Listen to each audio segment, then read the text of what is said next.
Oh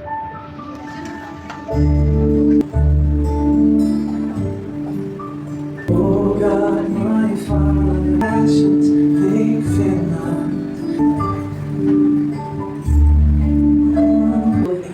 We worship you, O Lord. We praise your holy name. Thank you so much, Father God, for this wonderful morning. Salamat po, Ama, sa kabutihan mo. Hayaan mo, Panginoon, na mabigyan ka namin ng kalwalhatian sa umagang ito. Salamat.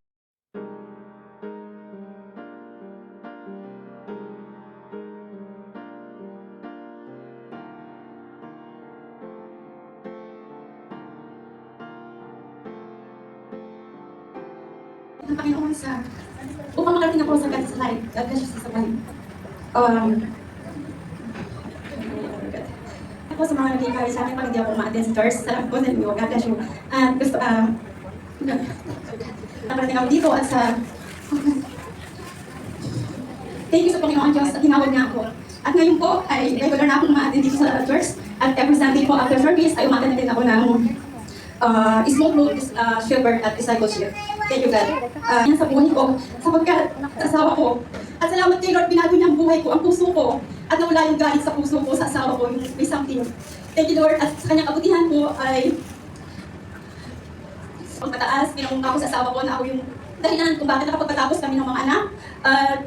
Inalis na muna yung Lord sa akin, naging mapakumbaba na ako ngayon. Ano pagtagumpayan ko, hindi sa sarili kong kakayahan, kundi sa pagsama ng ating Panginoon sa buhay ko sa kanyang mga biyaya at mga pagpapala. At salamat kay Lord, akala ko mga anak ay professional na, ang aking panganay is certified public accountant, at akala ko na mamunso ay business administration at ngayon ay business sa Pilipinas. Hinayaan magpatuloy sa maling pag-uugali sa kanyang pautusan. Salamat sa Diyos, hindi niya ako pinabayaan maging maling. Bilang isang Kristiyano ay dapat i-apply ko sa buhay ko ang aking natutunan sa salita, nakatuan niya, at ipakita ko sa aking pamilya ang anumang aking natutunan sa presensya ng ating Panginoon sa buhay ko. Katutusan at huwag mananangan sa sariling karunungan. Mga kapatid, simula na sa Panginoon ako lumapit, ang lahat ng mga suliranin ko, sa kanya ko pinagkatiwala, nagkaroon ako ng kaliwasan yan, kapanatagan sa lahat ng anong mga problema pinagkaharaanan, meron akong kagalakan sa puso na parang kung paisa-isa lang ako dahil alam ko ang Diyos present.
So, yan po. Kung natin ito po'y maiksi lang naman. Ito po sa Ephesians chapter 4, verse 1, sa inyo pong talata. Para hindi na po tayo matagalan kasi mo sa inyo na kayo lumakad ng nararapat sa pagkatawag na sa inyo'y itinawag. Yun kung sabi ni Pablo. Ito po sa, basahin naman natin sa wikang Banyaga.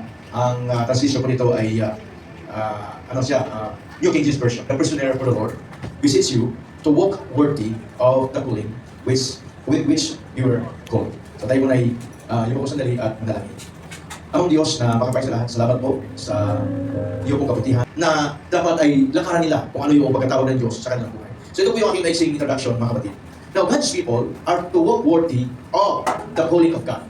Kung ikaw ay anak ng Diyos, dapat lakaran natin yung calling. Now, how to walk worthy of our calling? So to walk worthy of our calling means to live in a way that matches who we are. Kung sino ka. It includes how we live in the church. Kaya dapat ipakita mo kung ano ka sa loob ng church o sa labas, nakita mo kung sino ka. Hindi pwedeng maging plastic ka sa iyong buhay. No? Hindi lang sa church, how we act. Paano ka be over against the world. Na mapakita natin sa mata na tayo ay iba sa kanila. And how we live in the Christian home. Kung ikaw ay isang Kristiyano, paano ka namuhay sa loob ng tahanan mo? And how a Christian behaves himself or herself in the workplace. Kasi lang tayo may trabaho, may amo ka. And how we live in the face of temptation. So paano ka namuhay doon sa loob ng tahanan ng amo mo? Ikaw ba ay sumusunod? Naging mahusay ka ba na kasambahay ng amo mo? O pagka dumating yung matinding mga pagsubok at temptation sa buhay mo o tukso, paano mo ito dinidil? Paano mo ito kinahandle? Kasi lahat dito sa Hong Kong, ginagawa. Mayroon tayong gantimpala. Kaya sabi sa Colossians chapter 3, verse 23 hanggang 24, ano man ang inyong ginagawa, ay inyong gawin ng buong puso, gaya ng sa Panginoon, at hindi sa mga tao, o hindi sa mga tao.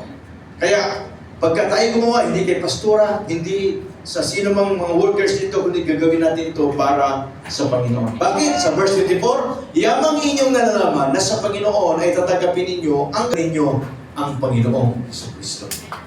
So, palapain natin ang Panginoon. So, mayroon tayong mana, gantimpala. Kaya paglingkuran natin ng ating Panginoong Kristo. Kaya yung high calling na yan, na binigay sa atin ng Diyos, ilakaran natin. Pagdating ng araw, may gantimpala tayo. And then, hindi lang yun. Pagdating ng Panginoon, Revelation chapter 22 verse 12, ako'y malapit nang dumating at dala ko ang aking gantimpala upang gantihan ang bawat isa ayon sa kanyang ginagawa. Ang tanong, sabi mo sa katabi mo, may nagawa ka na ba sa Panginoon? Kung may nagawa ka na sa Panginoon, abangan mo yung gantimpala. Tanggapin natin yung gantimpala. Now, another meaning in Greek text, high means to reach the top in our conversation about how we portray Christ to the rest of the world.